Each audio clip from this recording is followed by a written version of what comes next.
This is Jeff and Cathy Tykert from Love in Later Years, and this is our latest edition of Sunday Spirit Candy. And we want to talk about a really important topic to us today, and that involves letting God take control. And easy to talk about, much harder to do sometimes.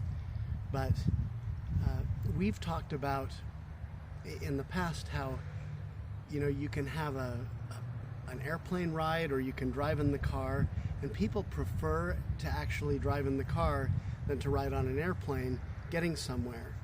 And there are studies showing this, and they feel safer in a car than in an airplane. And the principal reason for that is in a car, when they're driving, they feel some semblance of control. Whereas in an airplane, the pilot's flying it, they're way up in the air. So even though it's statistically safer, people feel more unsafe on an airplane. And more accidents happen in a car. Right. We were talking about this a couple of weeks ago. Cathy has recently had some experience with this. Just yesterday. So I was on my way to a really important concert I was in charge of at a Bravenel Hall here in Utah. Very big one. Yeah, big one. I'd been planning it all year.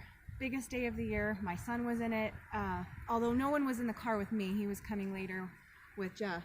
But I just couldn't believe it because I was feeling calm. I was feeling centered. I was feeling prepared. And I was on time. And I was so excited to finally have this day here that I'd been planning for all year. And all of a sudden, my car, it was in lane 1, and it hydroplaned. It went spinning like this 2 or 3 times all the way to lane 5, and I hit one car. And not that long after, there were a ton of cars. And before that, if there had been that much traffic at the time I did that, I probably would have been hit on all sides and I might not be here. But fortunately, even though I was completely out of control with my car, and I knew not to slam on the brakes, I know that can make it worse. I knew what to do, I just had no control over it. There was actually a dip in the road, so there was a big old puddle of water that no one expected, and 7 accidents happened that morning. I was 3 of 7 before 9 a.m. yesterday morning here in Utah, late in Utah. Right. So anyway, it was so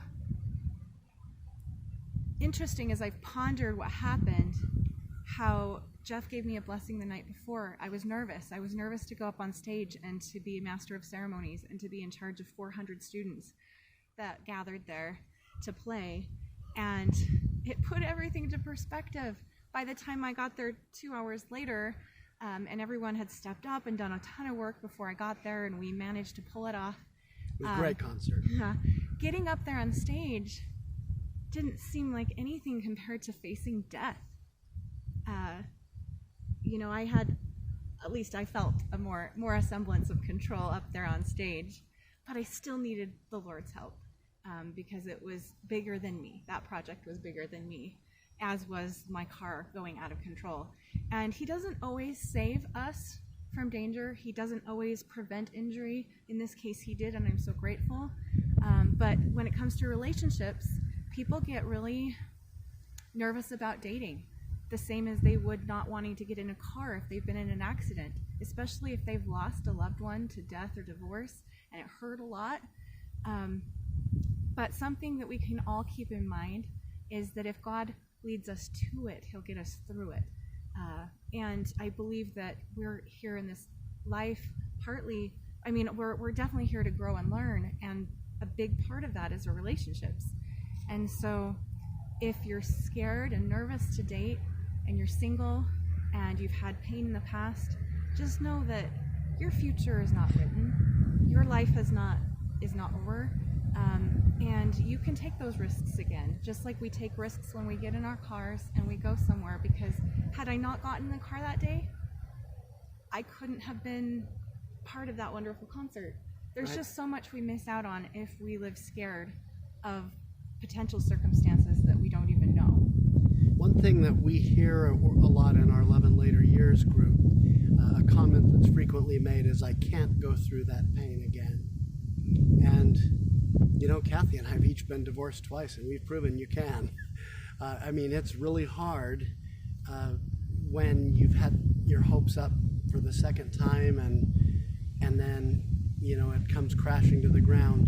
But I know that, I mean, if that hadn't happened, I wouldn't have Kathy. We wouldn't have each other. Thank goodness we tried again. And so, yeah, it's really amazing when I think about how sometimes the greatest blessings we have grow out of our biggest trials. Like Joseph, who was sold into Egypt, you know, he goes from being a slave to then even being a prisoner, and goes from there to being prime minister of the country and saving a nation and his family who had come to Egypt looking for food.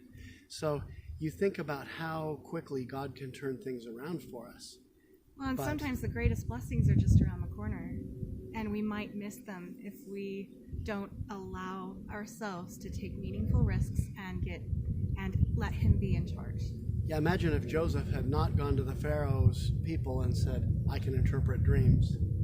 Wow. If he had just been timid about that, he would have been sitting in prison instead of ruling Egypt.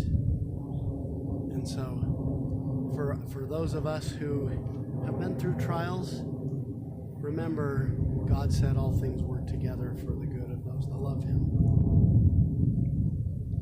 So, if you like what you heard today, please like and subscribe to our YouTube channel.